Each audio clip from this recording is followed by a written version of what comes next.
PBA updates, Mikey Williams tinanggihan ang offer na milyones ng TNT. Chris Newsome, may nakakagulat na revelation sa Hinebra.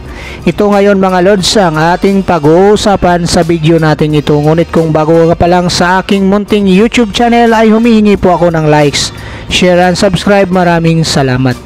So ayon na sa naging post ng Inside of the PBA, ayon dito sa sports analyst na si Homer Sison, ay nag-offer na daw ang TNT management sa kampo ni Mikey Williams ng $26,000 a month plus free apartment to BGC with free car and driver. So ayon naman dito sa karagdagang post ni Sir Homer Sison, ay nagkaroon ng counter offer ang kampo ni Mikey Williams ng $40,000 a month, at ang huling counter offer niya sa TNT ay $31,000 a month, at hindi na daw sumagot ang kampo ng TNT management tungkol dito.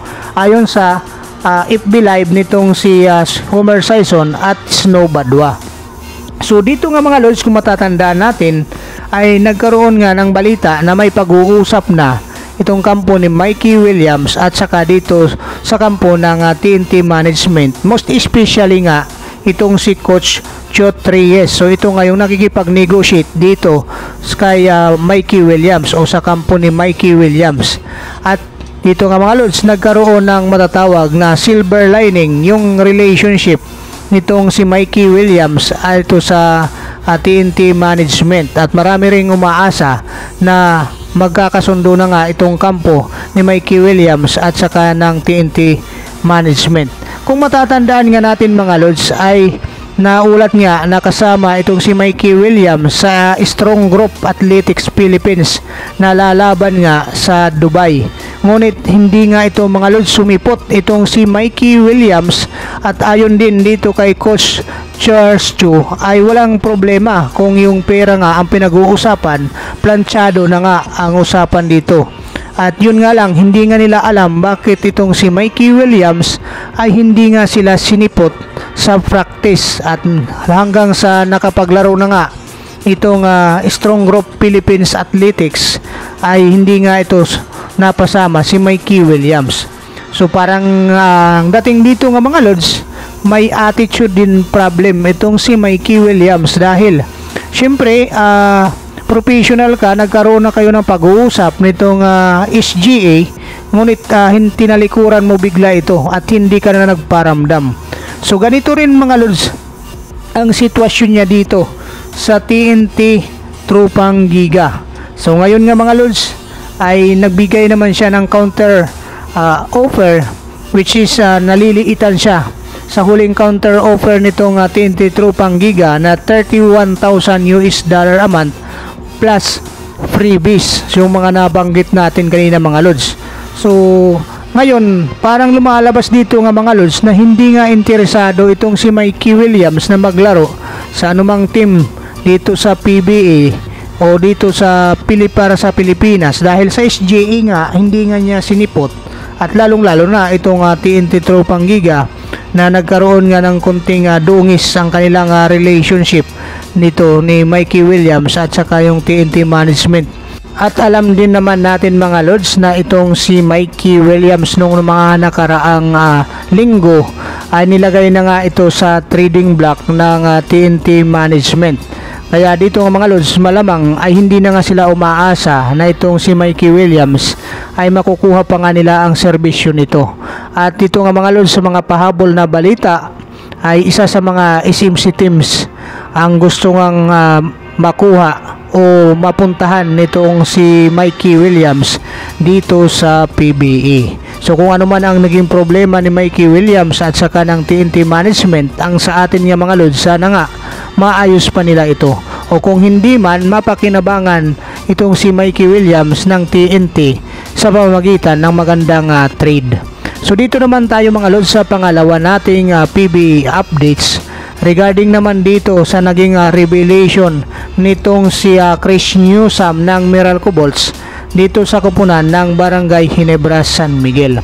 At ayon nga dito sa source, itong sinasabi ni Chris Newsome na tuwing nagkakalaban nga sila nitong Barangay Ginebra San Miguel ay na-excite nga siya dito mga lods, dahil mayroon na nga silang mga pinagdaanan o mga memorable na laban na hindi nga niya makakalimutan, lalong lalo na nung naglaban sila sa PBA Finals, which is natalo nga sila dahil sa isang 3-pointer nitong import ng Barangay Ginebra San Miguel na si Justin Brownlee. Kaya dito nga mga lods, kung matatandaan natin, itong si Chris Newsome ay na-draft nga ito bilang 4th overall pick ng Meralco Bolts way back 2015 PBA Rookie Draft.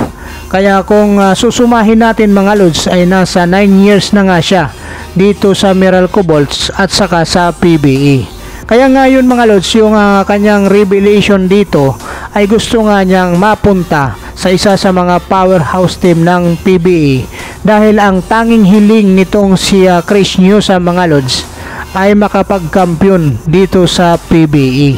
So ito pala mga lods ang gusto niya, kaya dito ay pinag-aaralan na nga niya ang kanyang pagpasok sa free agency, dahil sa 9 na taon na nga niya dito sa Meralco Bolts ay hindi pa nga siya nakakatikim ng kampyonato dito sa PBA. At ayon din dito sa source, sinabi nga nitong si Chris Newsome na walang kwenta yung kung ano yung statistics na naibibigay niya dito sa Meralco Bolts kung hindi nga sila magkakampyon, o lalong lalo na hindi siya matatawag na kampyon dito sa PBA.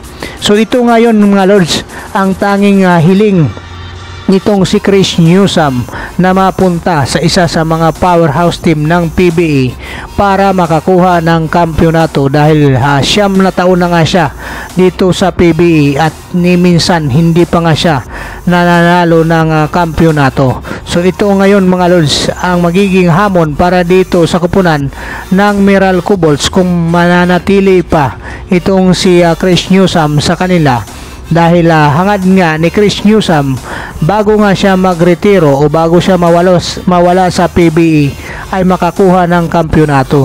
Kaya dito nga mga lords, malamang at sa malamang ay mapapasama ito sa isa sa mga SMC teams ng PBA.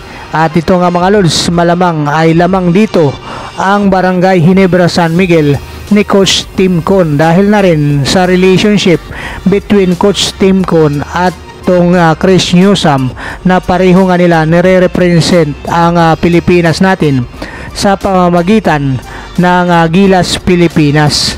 Kaya ngayon nga mga lords, marami ang mga spekulasyon na itong si Chris Newsome ay mapupunta nga talaga ito dito sa Barangay Ginebra San Miguel, dahil isa ito sa mga paboritong player ni Coach Tim Con, at ito nga ang kanyang hiling na makuha itong si Chris Newsome.